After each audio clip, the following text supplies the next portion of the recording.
Hello and welcome to PPC Live The Podcast, formerly known as PPC Chat Roundup. My name is Anu, the founder of PPC Live, and if you're used to hearing advice from PPC experts about how to ensure that we are keeping up with the ever-changing landscape, don't worry, you are still in the right place. But instead of relaying what the PPC experts have been saying, I'm going to be bringing the PPC experts to you. And every week we're going to be speaking to a different PPC expert talking about their F-Ups, but how they turn things around and how they've continued to be a success in our industry. Today, I have the delight to have Sarah Stemen join the podcast today, and she's going to be sharing her experience with working with different kinds of clients and how emotion can get involved in how you decide what you're going to do for a client, when you decide that you're going to stop following a solution that's really not going to be in the best interest of anybody. So yeah, we really need to be careful when working with some clients that we just like, or some clients that just really think that we have the best solution for them, and just being able to put our foot down. So we speak to Sarah about how to do that, how to get around that, and some lessons that we're probably familiar with, but I'm sure some lessons that are going to be brand new as well. So yeah, let's go talk to Sarah. Hello, Sarah. Welcome to PPC Live The Podcast. Hello. Hey, it's so good to have you on the show. Yeah, Sarah is such a good friend. It's just one of those that I can't believe we've not met in person yet. That doesn't happen. That is still on the books to happen. But yeah, Sarah is one of those experts in the field that is just so, I feel, reliable. Your thought leadership that you do, we talked about that a little bit earlier on, that I'm just so excited to see what you have to share with us on LinkedIn. It's not one of those trite, random things that you're like, okay, this person just wanted to write. You actually share real knowledge and real impactful experiences of how to excel in our industry. You've got 15 years of experience in paid search, passionate about creating and executing effective online marketing campaigns, with a strong background in Google Ads, Google Analytics, and SEO. I love that we have that in common. I started in SEO as well, and a certified Google Ads search and display professional. And yeah, it was just funny. And I was looking through experience there on. I was thinking about what fun fact can I pick about Sarah? And right in the middle, sandwiched in between having great paid search experience and then great paid search experience afterwards, you're a fashion consultant. Some point for about 10 months. Tell us a little bit about that. What drove you into being a fashion consultant for a little while? I was staying home and I love these clothes, right? And I think when you're a mom and you want to wear comfy clothes, you go to what everyone else is wearing. And this brand was all the rage. So it was actually like an MLM. So you buy your inventory and you report up through a pyramid structure essentially. And then by you joining, they get paid. But I joined, I bought all my inventory, and then unlike a lot of people, I ended up doing really quite well on it. I bought a patio for our house. And to be fair, I learned a ton about social media because my entire business was online. Yeah. You could either sell online, going live in a Facebook group, or you could sell by packing up all your inventory. And I was saying earlier that I had about $17,000 in inventory. So I had full clothing racks of taking up half my house. Wow. And people could either come to me and shop in my house and they'd set up an appointment online, or I would pack up all my inventory and go to their house and set up, or I could just sell online. And being an online marketer, I went the online route. I did have people come into the house a lot, but I liked going and doing it online. Yeah, absolutely. Oh, that's such an interesting break. I think sometimes I look at my experience and it's paid search. And for me, what makes it interesting is that I have moved around quite a bit. I've worked in different companies, so have you, which is what keeps it interesting. But sometimes I do wish, if I wasn't doing paid search, what would I be doing? I think maybe I'd have done some dancing, singing. I'd have been like something artistic like that. I would probably do something with like yoga, be like a workout teacher or something. I did some substitute teaching too during a period of time. Yeah. But I would say like with the LuLaRoe, I forgot one thing is I would always do an outfit of the day. Yeah. I put on the actual outfit, and it didn't matter. If it was 3X, I would tie a belt around it. I'm definitely not with 3X. I would make it look cute, and I would pose and be like, this is how you can wear that. So I did, in a lot of ways, like the content that I do now. Yeah. And everyone could not wait. They would join for my outfit of the day. Wow. Okay. They're like, oh, sold. That's so cute.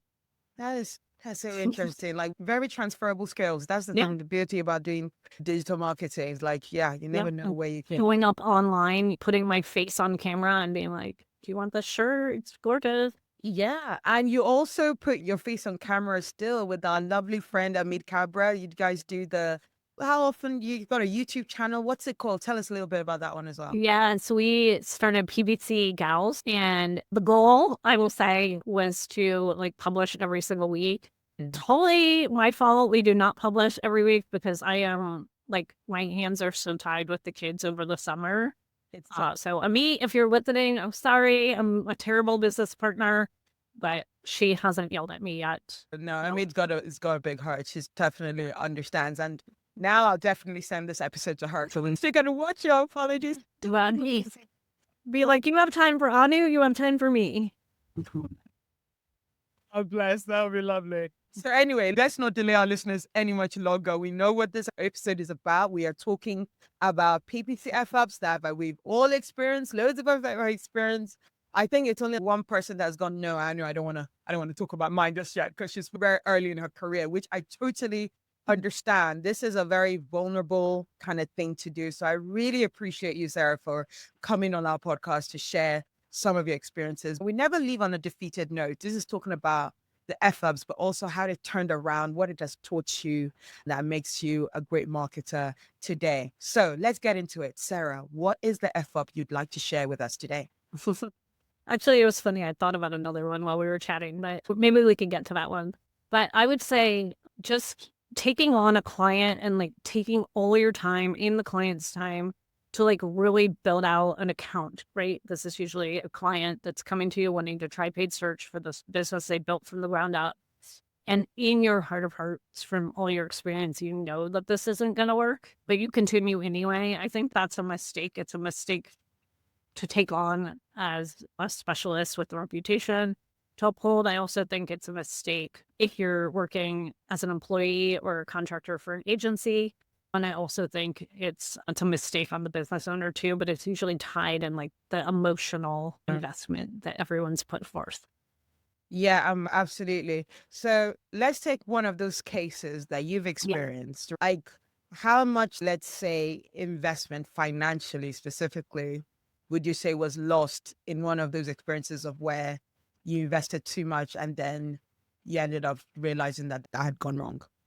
I would say the first time it happened was probably like 10 to 15 years ago. And I was an employee for an agency, and it was like very crystal clear because the landing page almost read as like a very long form letter that this was never going to work. And it ended up, so it would probably have been the hourly rate of a couple months because it was back in the time of these huge campaigns where we'd build out every keyword, all the ad copy. Yeah. So easily probably 10, 15,000 that the owner would have been in the hole, and maybe more. And the ads didn't even get approved. Oh. Google wouldn't even approve the ads because they were just making false claims all over the place. It was selling a medicine online. So there were just so many red flags, but the owner was just so determined. It felt like their product was like the it thing.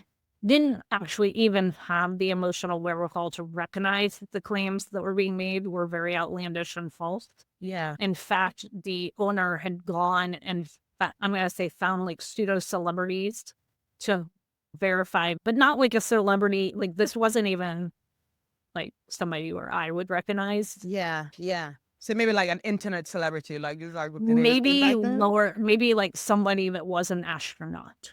Oh wow! Okay. You know, yeah. Gosh. Yeah. So who was the person in your agency that went, sure, let's speak to this client? Were you the client contact? Or client contact? Yeah. So the sales team probably under a quota.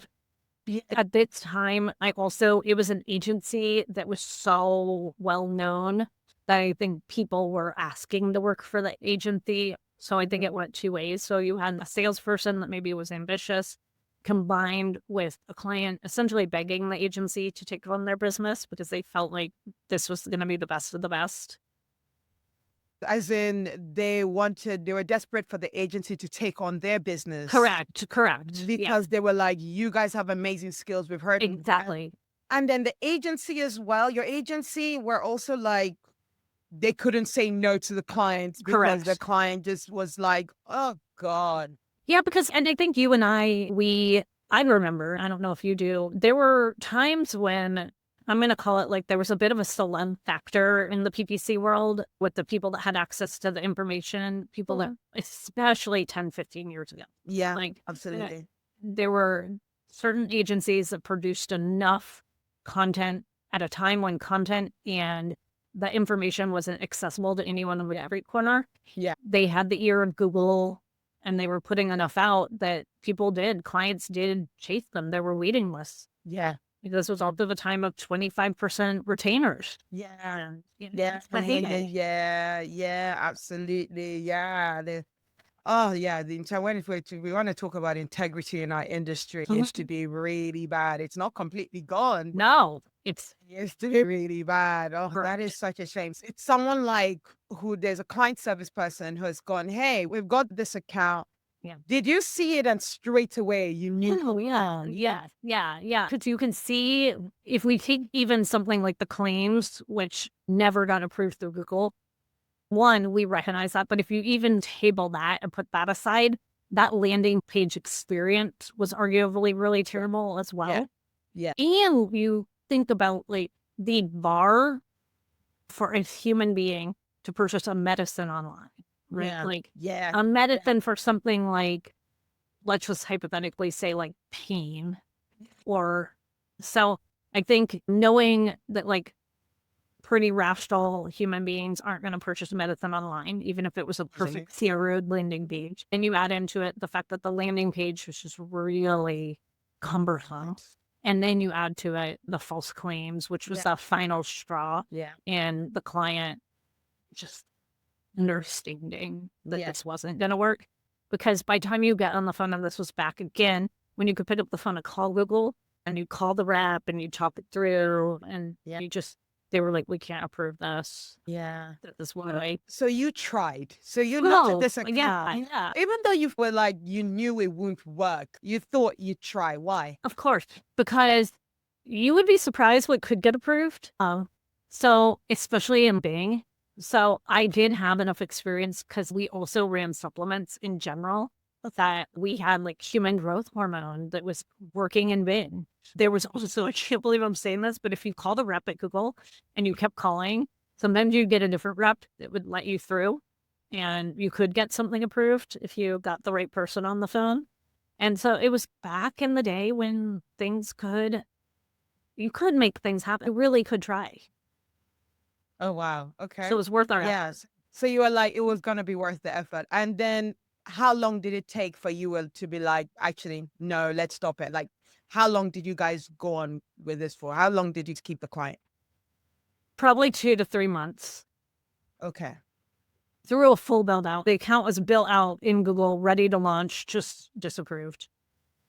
What's your advice to folks who like that? I feel that I'd like to believe that we've gotten far in our stage of the digital market evolution and all the different quality checks Google and Microsoft put into place that people don't even try. Although today in like our WhatsApp group and the PPC Live WhatsApp group, someone mentioned about how they were starting an experiment and Google were like, oh yeah, you can't make sure that an ad type that has been deprecated is not in there. And clearly there was an expanded text ad in there, which has been deprecated. And he's like, why am I getting this message? And I'm like, because you're using an ad type that's deprecated. I don't understand why you're confused. Right. You're doing something that is wrong and you're surprised that Google had a problem with it. Anyway, I'm rambling on too much. What I'm trying to say is that hopefully we're in a stage where people understand the rules. They create landing pages that are quite optimized, that kind of thing. But in case there is someone out there who's feeling like seeing that actually this campaign will not work, what's your advice to them? Should they leave it 2 months or do something about it straight away?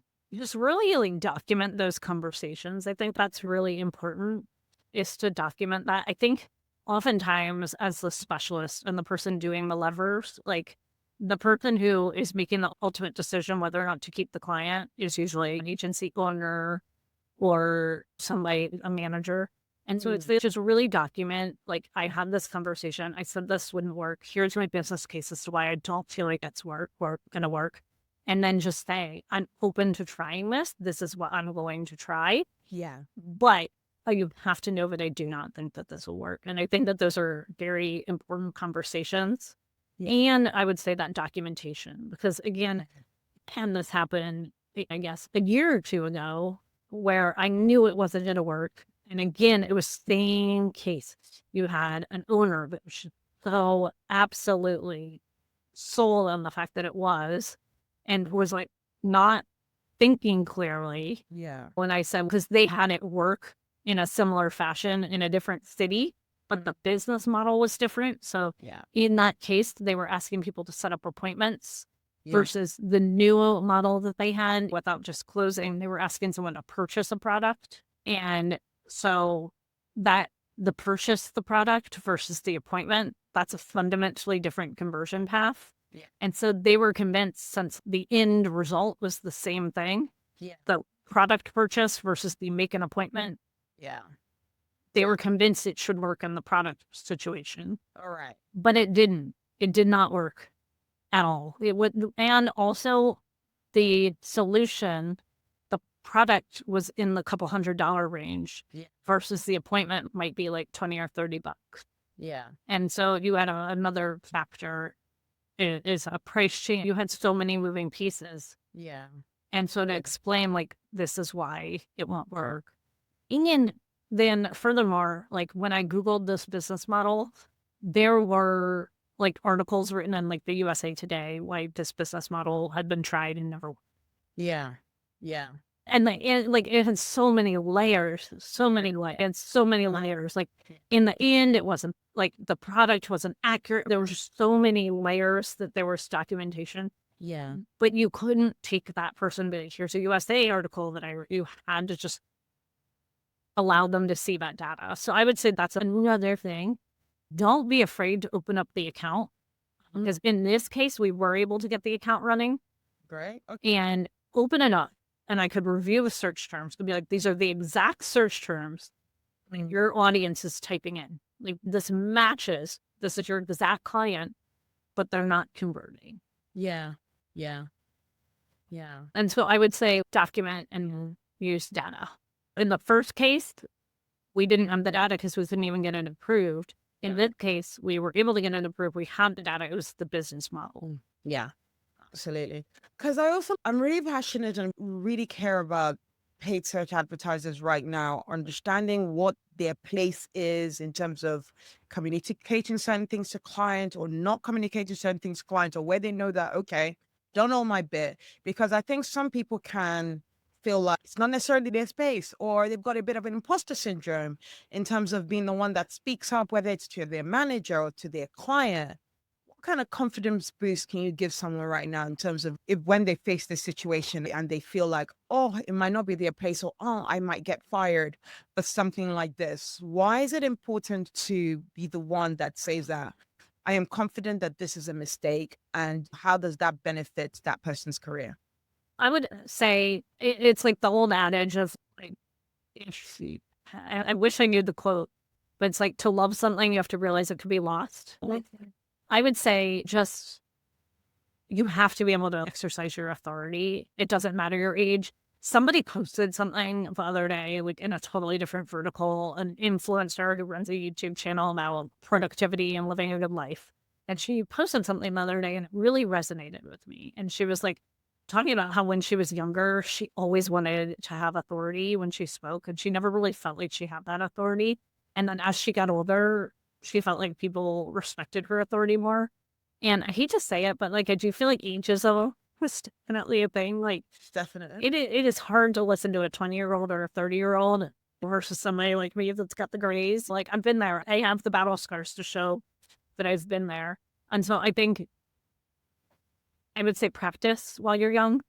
and know that eventually the respect will come. Yeah. Eventually, but it's always your place to stand up and say that. And I think it's always your place to document. But if that's why a company is going to fire you because you spoke the truth, then I'm sorry, that's not the place for you. Yeah. It is just an unfortunate side of our industry. Yeah. And if you're working for an agency that will just take clients knowing that they're not going to work out. Yeah.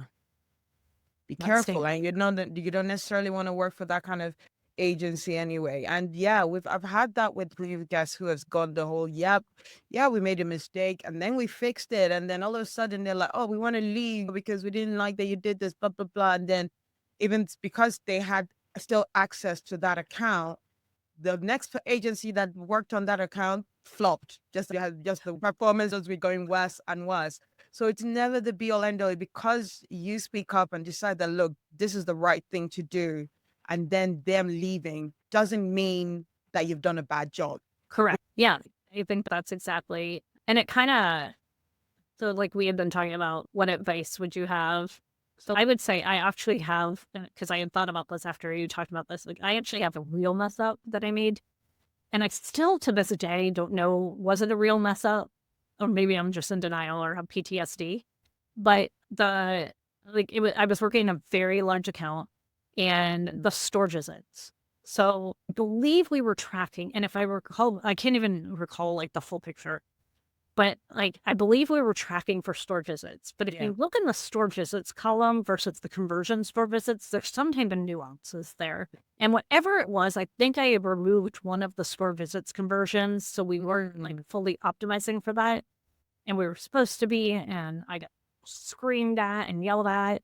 And I would say for something like that, if you genuinely mess something up because you don't know it, I would also say apologize, but maintain your integrity.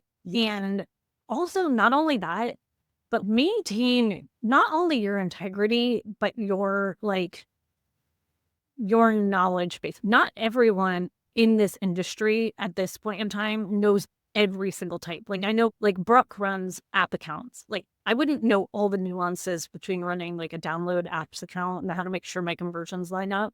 Yeah. I would say I'm stronger on the e-com side when it comes to like conversions and running e-com because I have that experience. And I would say on the lead gen side, if you got me into validating all the HubSpot conversions, offline conversions and uploads, I would have that vulnerability and potential to mess that up without bringing in a certified tracking expert. Yeah. And if I hadn't been running store visits, I am very vulnerable to making a big mistake in a store visit account. Yeah. Because I just don't have that volume of experience along with these specific vertical. Yeah.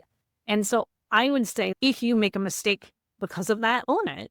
It doesn't mean you're a poor paid search practitioner. It doesn't mean anything. It means like you didn't have that depth of experience with a nuanced conversion at best. Yeah. But frankly, very rarely do you see people have a level of depth of experience with that one. Like I've talked to people that said, I didn't even know I could optimize for store visits. Oh gosh, really? You really don't know like the nuances with how they work with radiuses. Yeah, interesting. Okay, that has been like very much in-depth knowledge on that mistake. Thank you so much for sharing that, Sarah. And as I said, I'd like us to tangent off into like different kind of mistakes that we're seeing, and something that has been like a recurring theme of different experts that have been sharing so far is the whole mistake of focusing on ROAS, so return on ad spend. And yeah, someone has wrote an article for PPC Live. Amit has talked about it. Frederick Valles has talked about it.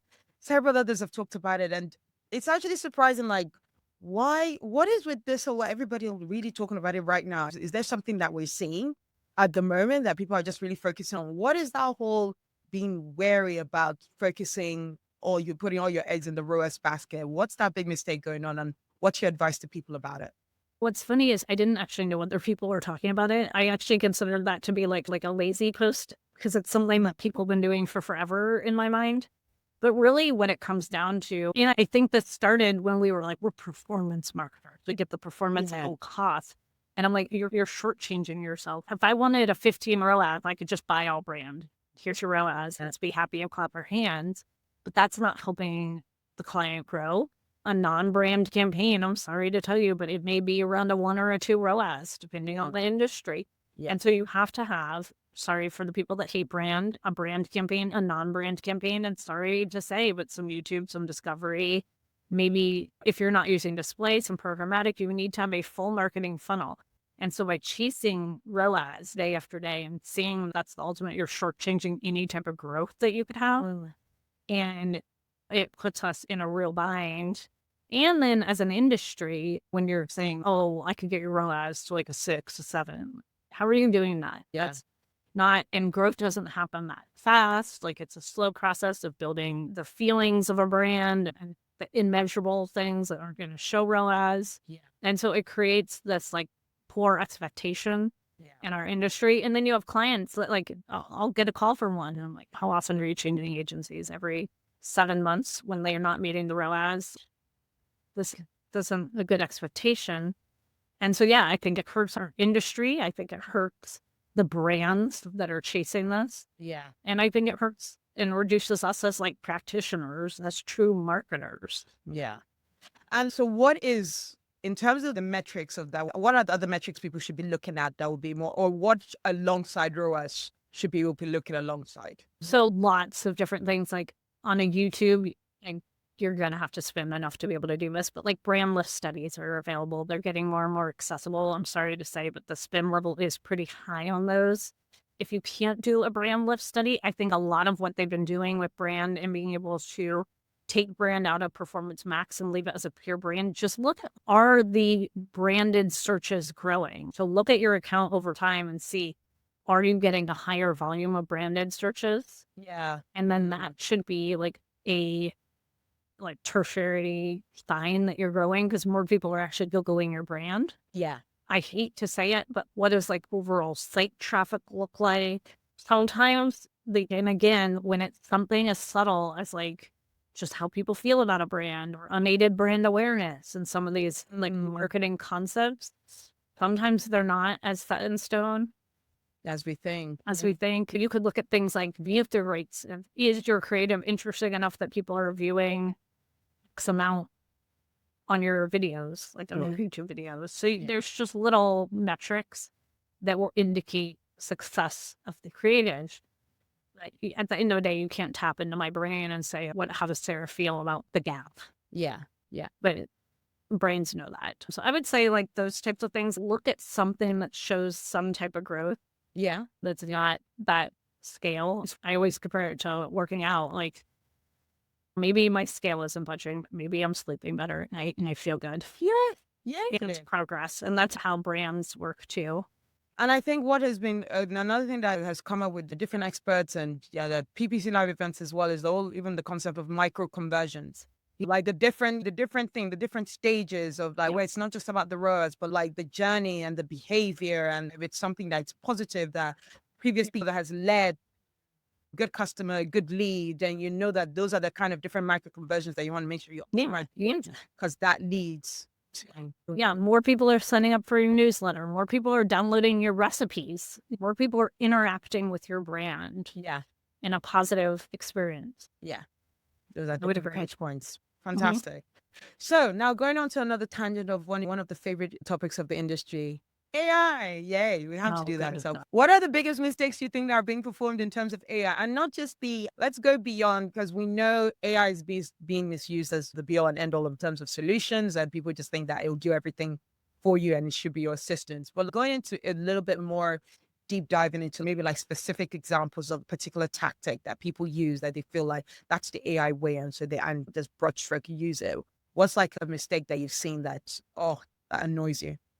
The OG mistake is relying too heavily on the automated suggestions, right? Like that's the OG of AI in a lot of ways. Although I would say there's the differentiator of AI or machine learning, but essentially saying, yes, get rid of my duplicate keywords, or taking a suggestion as the holy grail that's in the interface.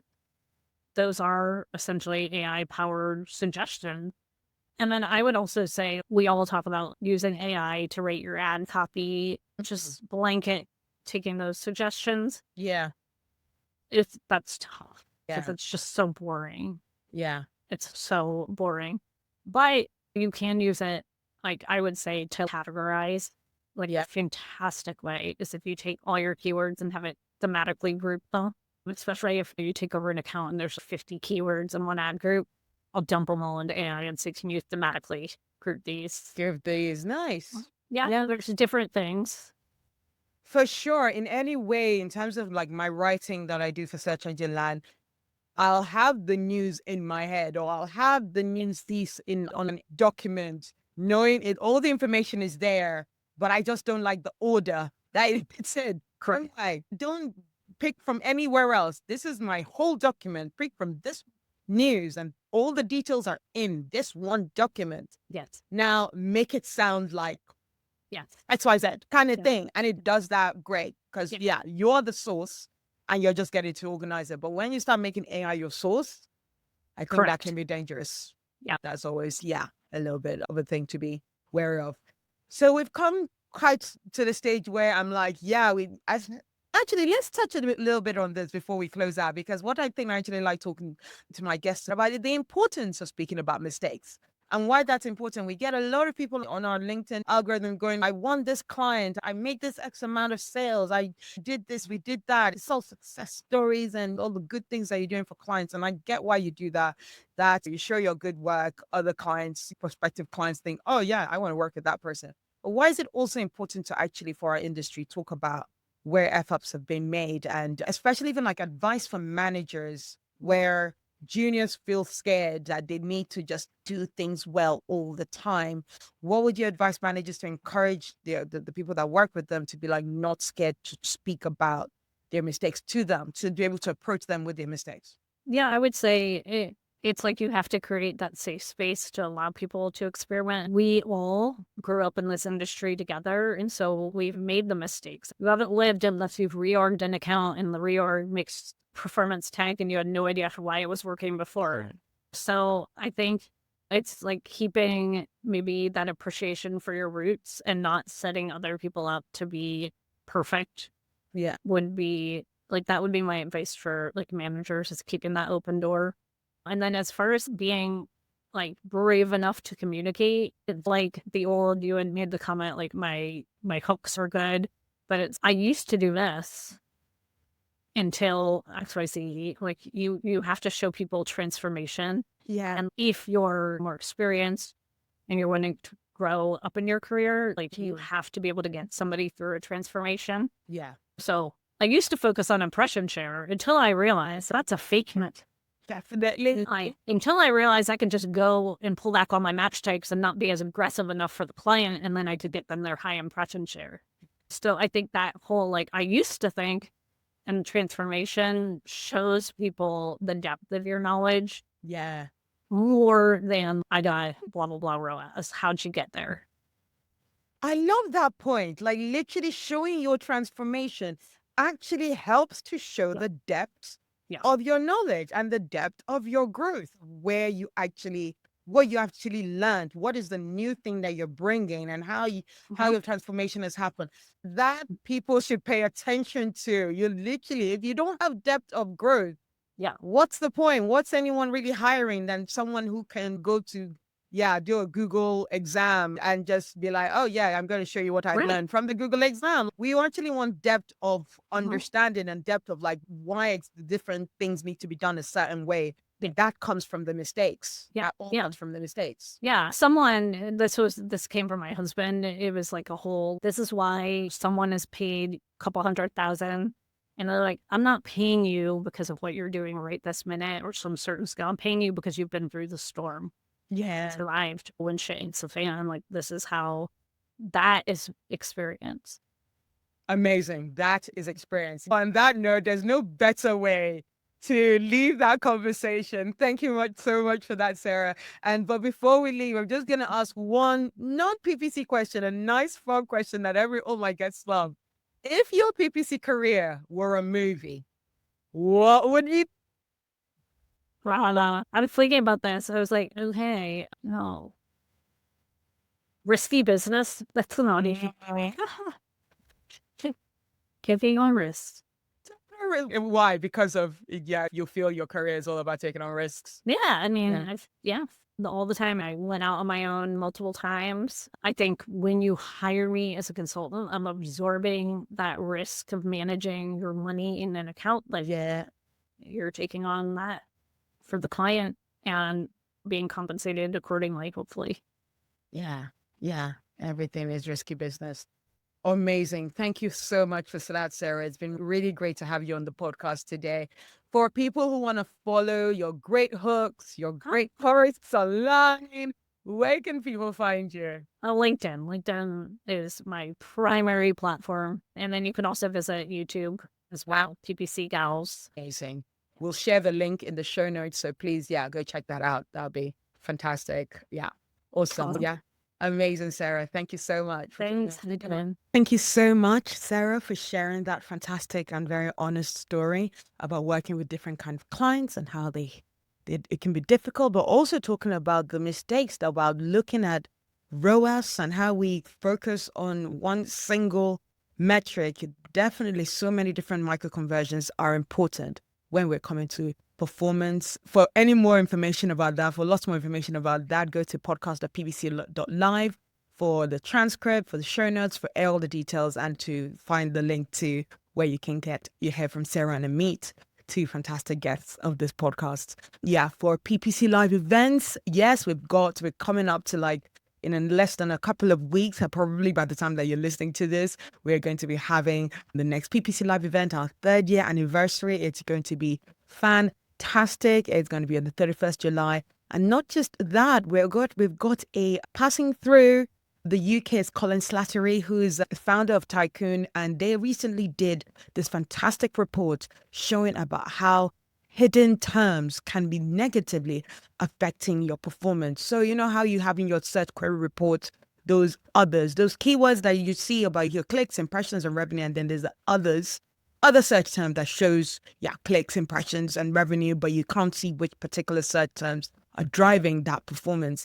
And they did a test with over £1 million worth of across their agencies or of course their clients, showing about how those other search term performance is actually dragging down the performance of most campaigns, and not being able to exclude them is really a detriment for any client or any brand. Yeah, Colin is in town, and Colin has kindly said that he will join our panel on the 31st of July to talk about that report and talk to us about how we get around that. Is there a way of getting around that, of really being able to exclude those terms that we can't see? So yeah, I hope you're there for that. Tickets are live. It's going to be a lovely barbecue event, going to be a lovely rooftop event even as well. So we'd love for you to join us for that. So just go to ppc.live for that. Before I leave you as well, I'm booking PPC mindset coaching time. So yeah, if you want some time to book some of my time for that, go to themarketing.anu.com to get more details about that. So that's it for today. I hope you've enjoyed the show, and I look forward to bringing more PPC F-Ups and triumphs next week. Bye.